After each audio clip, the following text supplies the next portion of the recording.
싸우지 말라, 여호와와 싸우지 말라라는 말씀의 제목을 가지고 본문 말씀을 상고합니다.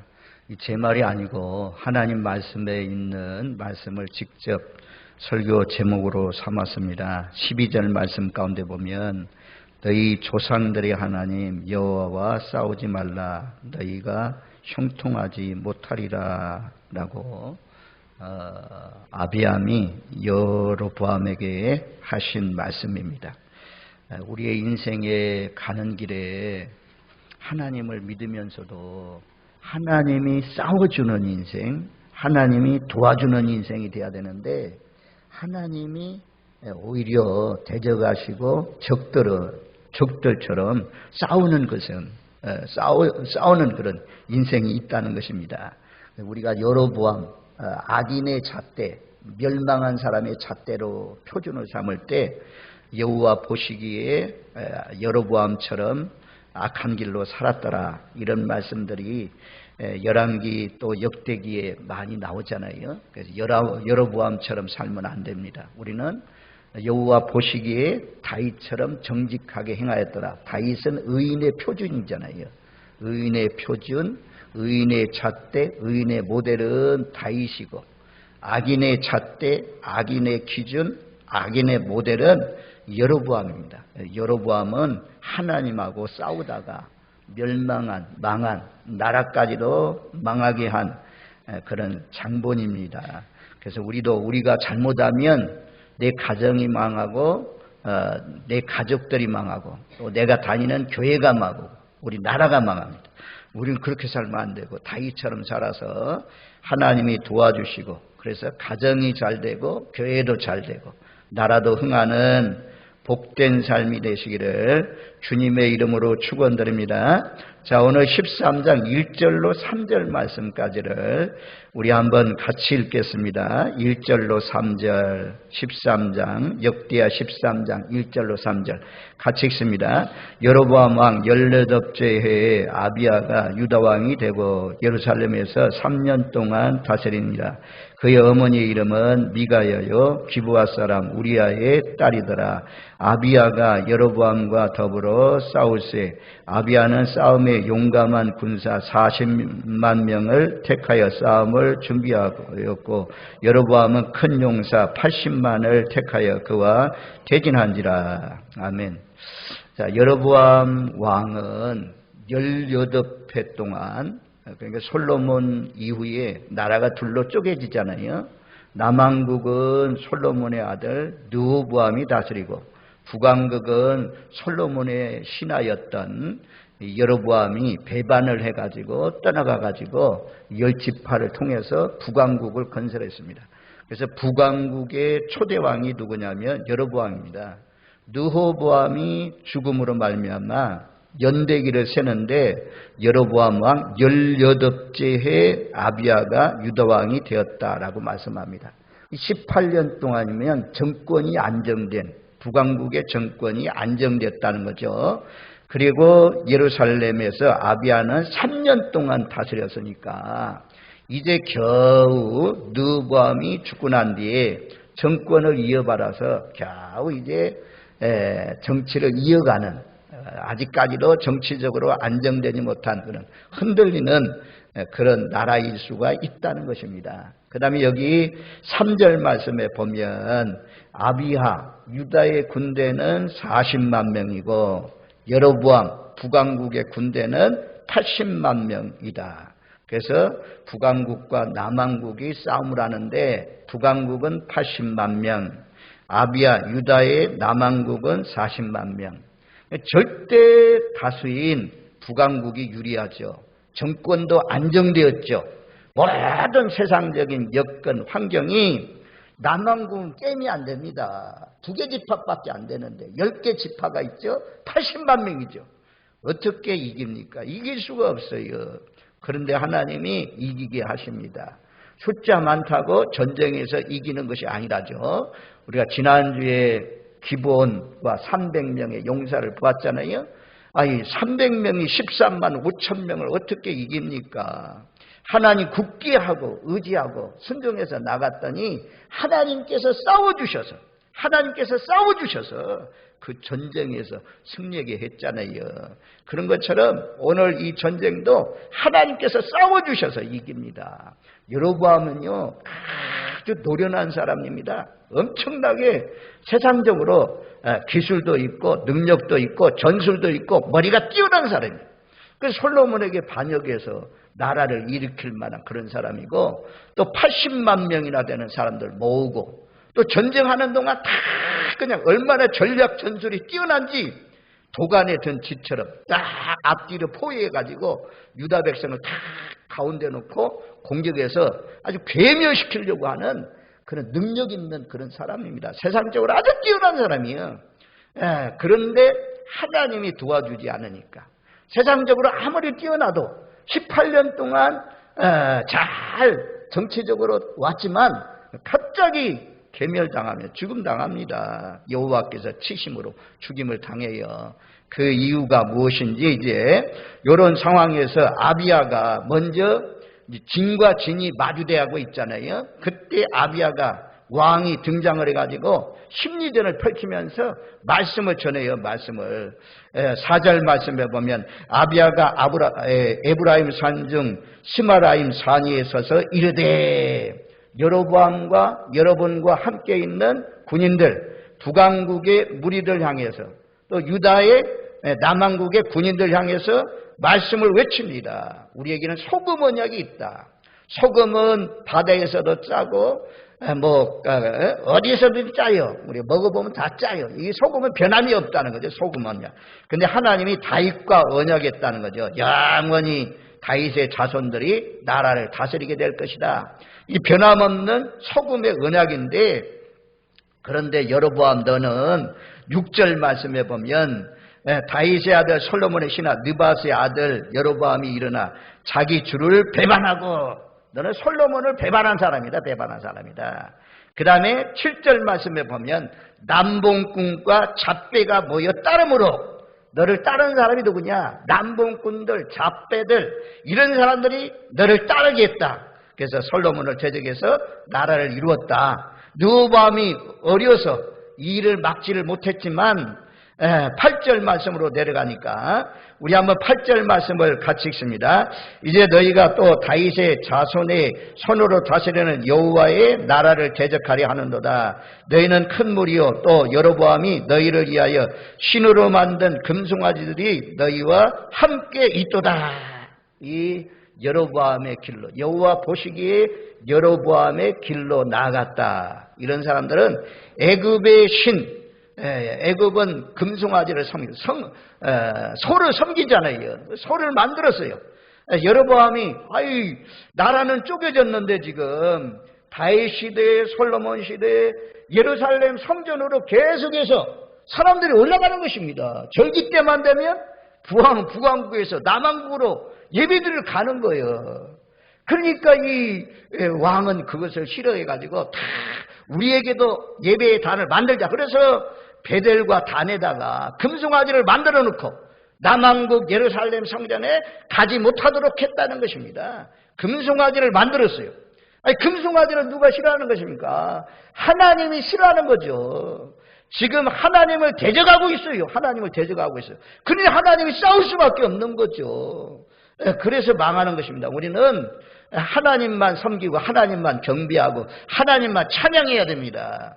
자녀를 의지해서도 안 되고, 자녀는 부모를 의지해서도 안 되고, 세상 물질을 의지해서도 안 되고, 권력자들 의지해서도 안 되고, 오로지 하나님을 믿어야 돼요. 하나님만이 우리의 방패시고 하나님만이 우리를 도와주시는 분입니다. 근데 이 여로보암은 아주 금송아지를 만들었다니, 금송아지. 그리고 9절 말씀 가운데 보면 그렇게 말씀해요. 너희가 아론 자손의 여호와의 제사장들과 레위 사람들을 쫓아내고, 이제 아론 자손을 쫓아내버렸어요. 레위인들을 쫓아냈어요. 그리고는 이방 백성들의 풍속을 따라 제사장들을 삼지 아니하였느냐? 이방인들이 제사장을 세우는 것처럼 너희는 그렇게 세우지 않았느냐? 제사장 세우는데 아무나 세우는 거예요. 아주 가지고 오면 누구든지 제사장 되기를 원해서, 여기 보면 그러잖아요. 어린 수송아지를 가지고 오고 또 수양 7마리만 가지고 오면 누구든지 다 장립시켜 주었다. 교회 내에도 일꾼을 세우는 것이 참 중요합니다. 예수님도 제자들을 세울 때 밤새도록 기도하시고 12명의 제자를 세웠잖아요.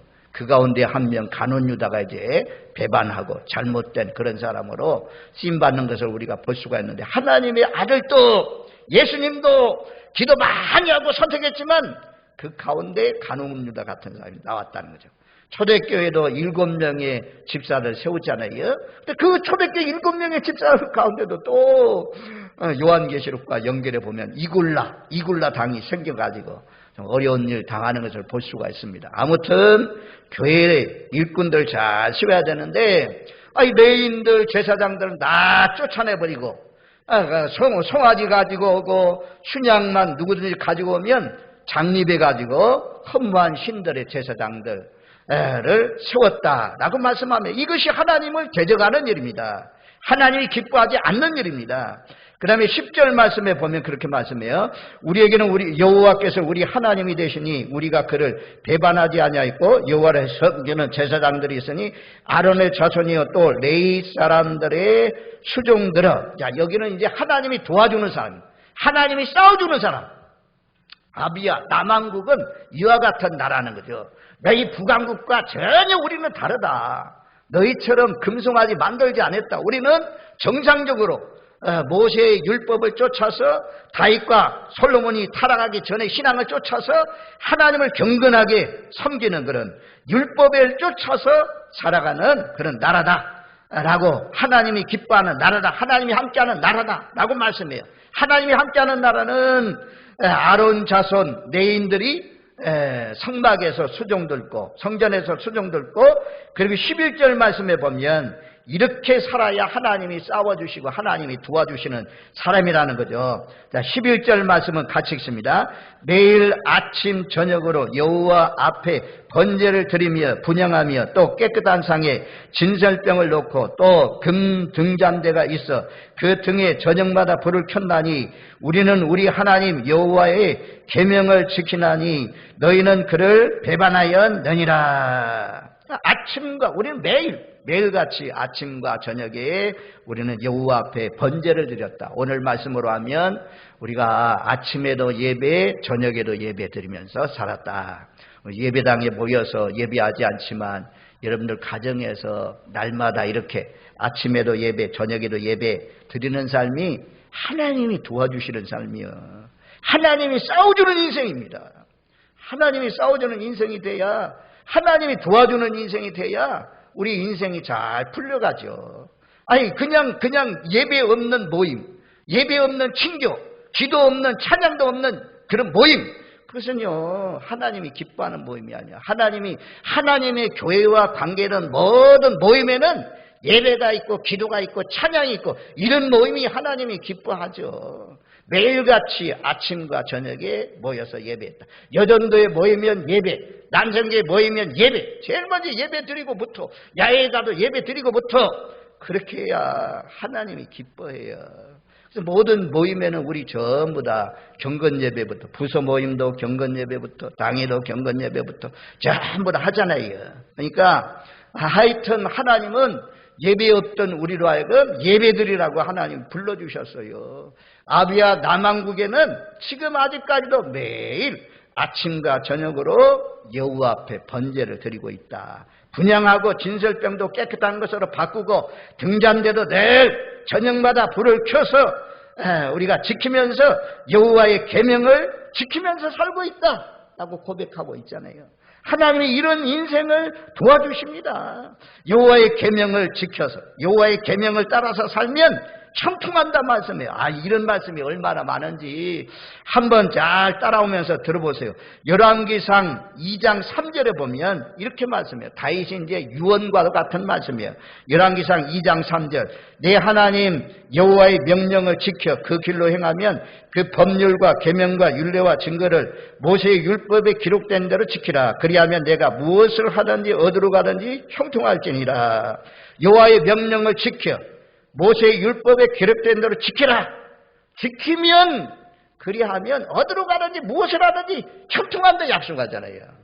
우리가 여호수아서 1장 자, 7절, 8절. 오직 강하고 극히 담대하여 나의 종 모세가 내게 명령한 그 율법을 다 지켜 행하고 우로나 좌로나 치우치지 말라. 그리하면 어디로 가든지 형통하리니 이 율법책을 내 입에서 떠나지 말게 하며 주야로 그것을 묵상하여 그 안에 기록된 대로 다 지켜 행하라. 그리하면 내 길이 평탄하게 될 것이며 내가 형통하리라.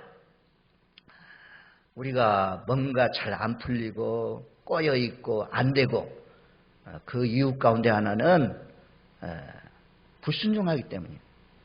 하나님의 말씀에 어기기 때문이에요. 따라가지 않기 때문에. 여기 말씀대로 모두 다 지켜 행해봐라. 어디로 가든지 형통하고 어디로 가든지 잘 된다라고 말씀하잖아요. 이 말씀대로 지키면 창세기로부터 계시록까지 하라는 말씀은 순종하고 하지 말라는 말씀은 안 하고 하면서 다 지켜 행하면 내 생각대로가 아니고 말씀대로 그대로 순종해서 살면 형통해요. 형통해요. 통통통 만사 형통이 이루어집니다. 여러분들 잘 되기를 원하죠. 잘 살기를 원하죠. 그리하면 하나님의 말씀대로 지켜 사시는 저와 여러분들 되시기를 주님의 이름으로 축원드립니다. 아멘. 열왕기하 8장 18장 5절 6절 7절 요 말씀은 좀 천천히 가봐야 돼요. 열왕기하 18장 열왕기하 18장 자 5절 6절 7절 자 이제 선한 왕의 기준 정직한 왕의 기준이 다윗이잖아요. 다윗류의 하나님을 잘 섬긴 사람이 누구냐? 히스기야 왕이거든요. 그 히스기야 왕이 어떻게 살았는지 표현해 주고 있어요. 이스라엘 하나님 여호와를 의지하였는데 그 전후 유다 여러 왕 중에 그러한 자가 없었다. 이 히스기야 왕은 얼마나 하나님을 잘 섬겼는지 전후 여러 왕들이 있는데 그 왕들 가운데서 히스기야 왕처럼 하나님을 의지하고 산 사람이 없다는 것입니다. 아수르 왕이 쳐들어왔을 때 예루살렘만 딱 남았을 때 대변 소변을 먹으면서까지 하나님을 의지했잖아요. 그런 왕이 히스기야 왕입니다. 그래서 전후 여러 왕들 가운데 아주 히스기야 왕처럼 하나님을 의지하고 산 사람이 없다. 6절 곧 그가 여호와께 연합하여 거기에서 떠나지 아니하고 여호와께서 모세에게 명령하신 계명을 지켰더라. 하나님과 연합 그리고 그 계명을 지켜서 살았다. 7절 여호와께서 그와 함께 하시며 그가 어디로 가든지 형통하였더라. 저가 아수르 왕을 배반하고 섬기지 아니하였더라. 하나님이 어디로 가든지 형통케 하셨다. 하나님을 굳게 의지하고 살면 인생에 가는 길이 형통합니다. 좋은 일들이 많습니다. 저와 여러분들 세상 풍속을 쫓아서 이방 백성들의 풍속을 따라서 여로보암같이 살지 마시고 하나님의 말씀을 그대로 지켜서 순종해서 아비야처럼 사시는 복된 삶이 되시기를 주님의 이름으로 축원드립니다. 아멘. 그래서 오늘 13장 9절 말씀에 다시 9절 말씀을 보면 그렇게 말씀해요. 마지막 부분 9절 말씀에 보면 이방 백성들의 풍속을 따라 제사장들을 삼지 아니하였느냐. 이 이방 백성들의 풍속을 따라갔다는 거죠. 성경에 보면 에베소서 2장 2절 말씀에는 그때 너희가 그 가운데서 행하여 이 세상 풍조를 따르고 공중 권세 잡은 자를 따랐으니 곧 지금의 불순종의 아들들 가운데서 역사하는 영이라. 이 세상의 풍습 우리가 명절 단어 이런 것들 전부 다 이 세상 풍속이죠. 동지 이런 것들 다 이 세상 풍속이요. 하나님의 말씀에 하나님이 기뻐하지 않는 풍습이라면 깨뜨려야 돼요. 그 풍습을 따라가면 안 됩니다. 또 로마서 12장 2절 너희는 이 세대를 본받지 말라. 이 세대를 본받지 말아야 되고 또 베드로전서 4장 3절 너희가 음란과 정욕과 술취함과 방탕과 향락과 무법한 우상 숭배를 하여 이방인의 뜻을 따라 행한 것이 지나간 때의 조카도다. 지나간 때로 끝내야지. 아직도 술 취함과 허랑방탕과 우상숭배와 이런 걸 하면서 살면 되겠느냐? 이제는 달라져라 라고 말씀해요. 다시는 내 몸을, 내가 가진 물질을 그런 우상 섬기는 데 내어치지 말고, 술 먹는 데 쓰지 마시고, 마약, 요즘 마약이 우리나라도 말입니다. 점점 확장되어 나간다고 하잖아요. 타락하는데, 도박하는데, 이런 데 쓰면 하나님도 기뻐하지 않고 몸도 다 망가져요. 가정도 다 망가져요. 그러니까 예수 믿고 정직하고 진실하게 살고 가난한 사람 돕고 이러면서 살면 하나님이 얼마나 기뻐하고 얼마나 좋아하겠습니까? 다시는 이방 풍습 따라가지 마세요. 세상 사람 본받지 마세요. 아비야처럼 하나님의 말씀을 쫓아 살아서 그 말씀대로 지켜 살아서 내가 무엇을 하든지 어디로 가든지 하나님이 함께 하시고 형통의 복이 저와 여러분들에게 있으시기를 주님의 이름으로 축원드립니다. 아멘. 길은 간단해요. 잘 되는 길, 영생을 얻는 길, 좁은 길로 가면, 말씀대로 살면 그 길이 잘 되는 길이요. 말씀을 어긋나게 살면, 우상 섬기고 살면 하나님이 데려간다 이게.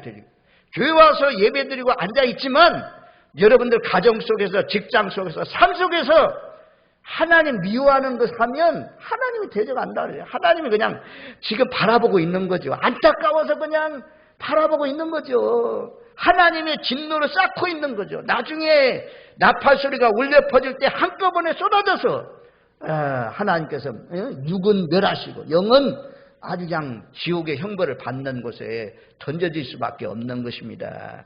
우리는 하여튼 여로보암의 길로 가면 안 됩니다. 아비야의 길로 가야 돼요. 그래서 여기 보면 이제 13절 말씀에 그렇게 말씀해요. 13절 말씀 우리 같이 읽습니다. 여로보암이 유다의 뒤를 둘러 복병하였으므로 그 앞에는 이스라엘 사람도 있고 그 뒤에는 복병이 있는지라. 앞뒤로 18년 동안 다스렸죠. 군대가 배남하는 80만 명이죠. 완전히 앞뒤로 둘러쌌어요. 그래서 유다 사람들은 지금 도간에 든 칩니다. 사면 초가입니다. 홍해에 만났던 이스라엘 백성들처럼 뒤에는 애굽의 군인들 쫓아오고 앞에는 홍해고 어떻게 할 수 없는 바람 앞에 바람이 불어오는데 등불이라고 하잖아요. 그런 상황입니다. 지금 죽을 수밖에 없는 그런 가운데 있습니다. 이 평화의 협상을 하는 동안 이 여로보암이 이 깨보거든요. 아주 지혜가 뛰어난 사람인데 세상적으로. 그래서 이런 말을 전하고 아비야가 이런 말씀을 전하고 있을 때 뒤에서 아주 그냥 군인들 움직여가지고 앞뒤로 딱 포위해 놓았습니다. 북한이 하는 정책이 그렇잖아요. 북한이 남북 평화 회담이 열리는 동안에 땅 밑으로 남한을 침투하기 위해서 땅굴을 파고 있었다고 하잖아요. 마귀 사탄은 아주 이렇게 노려 우리를 넘어뜨리려고. 자, 그래서 앞뒤로 꽝꽝 어떻게 할 수 없는 이제는 꼼짝없이 망할 수밖에 없는 그런 아비야와 유다의 군인들이 14절 말씀에 보면 앞뒤로 둘러싸였을 때 한 일이 무엇이냐면 여호와께 부르짖고, 한번 따라해 주시기 바랍니다. 여호와께 부르짖고, 여호와께 부르짖고. 제일 중요한 것은요, 우리가 아직 코너에 몰리지 않았어요. 지금 어르신 되든 이제 80대 이상, 70대 이상 이런 분들은 전부 다 삶이 어려웠거든요. 힘들었거든요. 그래서 이런 여호와께 부르짖는 기도를 해왔습니다. 주야 도와주세요. 아버지 불쌍히 오세요 하면서 막 간구하면서 하나님 만난 경험들이 있습니다. 지금 배불러져 가지고 자동차가 막 몇 대씩이나 되고 집들이 전부 다 얼마나 좋고 아름다운지, 소득들이 얼마나 높아진 그런 가운데 있는지 부르짖지를 않아요. 하나님 앞에 주여, 다윗의 자손 예수여. 바디메오가 막 소경거지 바디메오가 예수님 길 갈 때 이 기회가 지나가면 다시는 예수님을 만나지 못한다. 그래서 막 다윗의 자손 예수여, 나를 불쌍히 여겨주세요. 조용히 해라, 시끄럽다 막 하는데도 막 더 소리 질러가고 다윗의 자손 예수여, 나를 불쌍히 여겨주세요. 지금요 이런 가운데 있는데 기도가 안 나올까요?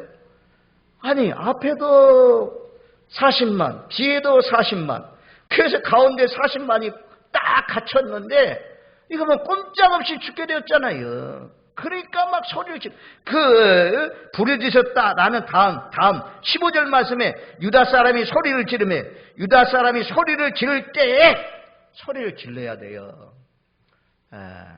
이제 젊은 사람들, 여러분들의 자녀들, 또 젊은 일꾼들, 우리가 하나님 앞에 만나고 중생하고 새로워지려면 이런 여호와께 부르짖는 기도가 필요합니다. 하나님 앞에 간절히 기도해야 됩니다. 울며 통곡하며 간절히 부르짖고 기도할 때 하나님의 선한 손이 도와주셔요. 그래서 이 전쟁에 이기게 하신 것처럼 우리 인생에도 도와주십니다.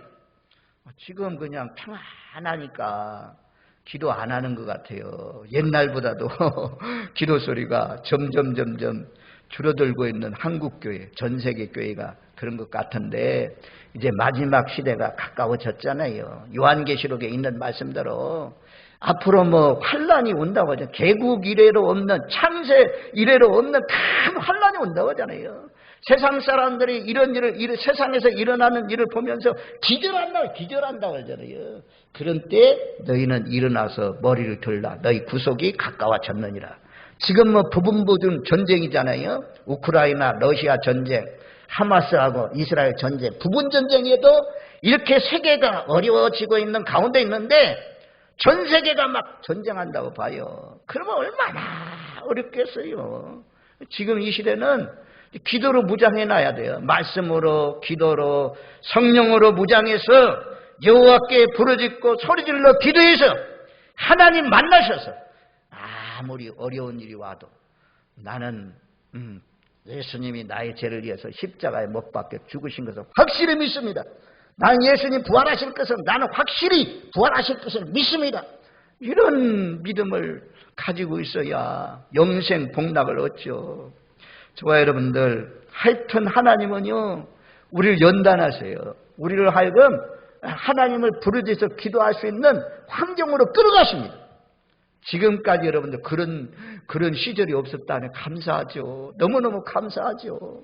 근데 하나님의 자녀들 천국까지 끌어가려면, 환난 속에 이기게 하려면 이런 모퉁이로 코너로 몰고 가가지고 사면초가 같은 환경을 만나게 해가지고 남들 안 걸리는 암병에 걸리든지, 남들 사고 안 나는 막 사고가 터지든지, 가정의 자녀들이 가출하든지 막 이런 일들이 벌어져가지고 언제까지 고집 부리고 안 나올래? 언제까지? 그래서 우리가 기도해야 돼요.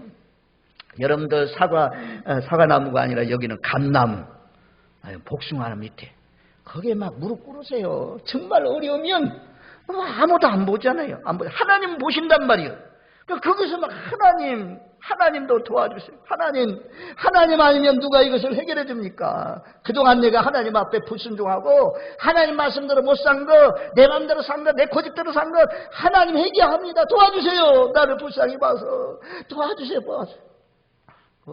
가나안 여인, 수로보니게 족속 여인이 흉악한 딸이 귀신 들렸잖아요. 제정신이 아니요. 딸이 막 청년인데도 불구하고 머리도 다 헝클어지고 머리 꾸밀 줄도 몰라. 화장도 못해.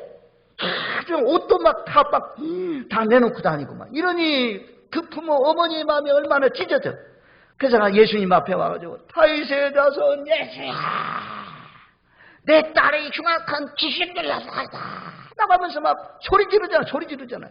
여기도 지금 꼼짝없이 나라가 망하고 꼼짝없이 죽게 되었는데 어찌 소리 안 치겠어요. 성경에 소리가 나와 있지 않아서 그렇지 이렇게 하면서 정말 연극처럼 한다면 이들이 말입니다. 주여 아버지 막 여기저기서 막 이 40만 병사들이 막 소리를 질렀어. 그리고 나팔을 불었어요. 나팔을 왜 부냐? 민수기 10장 말씀에 보면 너희가 적이 압박하고 적과 전쟁하러 나갈 때 나팔을 부르라. 그러면 내가 너를 나타나서 도와주신다 말씀하잖아요. 여리고성이 무너질 때 가나안 땅 그 이 첫성을 무너뜨려야 되거든요. 첫성이 무너질 때 하루에 한 바퀴 돌고 마지막 날 7바퀴 돌고 나팔을 불면서 함성을 지를 때 여리고성이 무너지잖아요. 정말요. 저와 여러분들 인생에 하나님이 싸워주는군요. 언제 싸워줍니까? 이 말씀 쉽잖아요. 부르짖으면 싸워줘요. 소리치면, 하나님 앞에 소리치면 사람들은 사람들한테 부탁하기 위해서 소리치면, 도와달라고 하면 막 싫어하지만 하나님은 더 기뻐하셔요. 하나님은 더 기뻐하셔요. 소리 질렀더니 전쟁의 결과는 하나님께서 싸워주시고 하나님께서 붙여주셔서 이스라엘 자손을 북왕국을 다 치시고 17절 말씀에 보면 아비야와 그 백성이 크게 무찌르니 이스라엘 택한 백성들이 죽임을 당하여 엎드려진 자들이 50만 명이었다. 50명이 죽었어요. 50만 명이 죽었어요. 80만 명 중에 50만 명이 죽었으니 남왕국 유다가 이겼습니다. 그리고 남왕국 유다는 아비야는 21절 말씀에 보면 점점 강성해졌고 그리고 20절 말씀에 여로보암은 다시 강성하지 못하고 여호와의 치심을 입어 죽었더라 라고 말씀하잖아요. 결론이요, 결론. 하나님 대적하면서 살래요? 하나님이 싸워서 죽이는 그런 인생 여로보암의 길로 갈래요?